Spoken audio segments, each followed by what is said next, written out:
Salut tout le monde, ici Michael Jarzinakon avec Remax 3000. Puis aujourd'hui, je vous parle des statistiques publiées par la PCIQ pour novembre 2023. Si on compare avec novembre de l'an passé, ce qu'on a observé en octobre s'est répété en novembre, soit une augmentation des inscriptions en vigueur, des délais de vente qui sont un peu plus longs et une légère baisse du nombre de ventes. Sauf sur l'île de Montréal qui s'est démarquée avec une augmentation de 7% de plus. Et il y a aussi la catégorie des Plex qui s'est démarquée avec une augmentation marquée de 36% de plus de transactions par rapport à la même période l'an passé. Le faible nombre de ventes est en partie causé par le fait que beaucoup d'acheteurs ont de la difficulté à se qualifier pour des hypothèques. Puis ça met pression sur le marché locatif. C'est dans ce contexte que le marché des petits plex a repris de l'élan. Puis ça explique la remontée du nombre de ventes dans la catégorie. Il faut dire que les plex restent toujours une très très bonne option, que ce soit pour un propriétaire occupant ou un investisseur.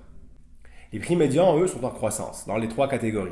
On voit 2% d'augmentation dans les copropriétés et 4% de plus pour les plex et 4% pour les unifamiliales. Maintenant, selon Centris, qui enregistre les données depuis l'an 2000, on est encore dans les plus bas niveaux d'activité transactionnelle pour cette période de l'année.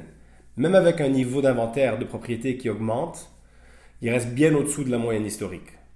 Et contrairement à des villes comme Toronto ou Vancouver, le marché résidentiel de Montréal n'a pas enregistré de hausse rapide de l'inventaire. Puis ça, c'est dû au fait que comme nos prix sont plus bas, notre niveau d'endettement et nos mensualités hypothécaires sont nettement moins élevés que ce qu'on retrouve dans les deux autres grandes villes. Puis ça fait en sorte que le marché reste encore théoriquement favorable aux vendeurs. En gros, il manque de l'inventaire. Et puis à tout ça, je voudrais rajouter que la fin du mois de novembre et le début décembre ont été plus actifs que ce à quoi on s'attendait.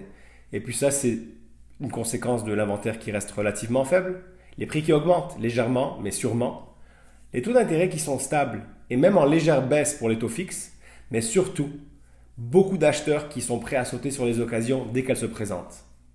Bref, si la tendance se maintient, on devrait connaître un marché assez actif pour le début 2024, sauf si soudainement l'inventaire augmente de façon importante, mais je doute que ce soit le cas. On s'attend aussi tous à ce que la Banque du Canada révise le taux directeur à la baisse. Et ça risque d'être un facteur qui aura un effet de stimuler les acheteurs à aller de l'avant avec leurs plans. Si vous voulez en savoir plus ou en discuter davantage, contactez-moi et il me fera plaisir de communiquer avec vous.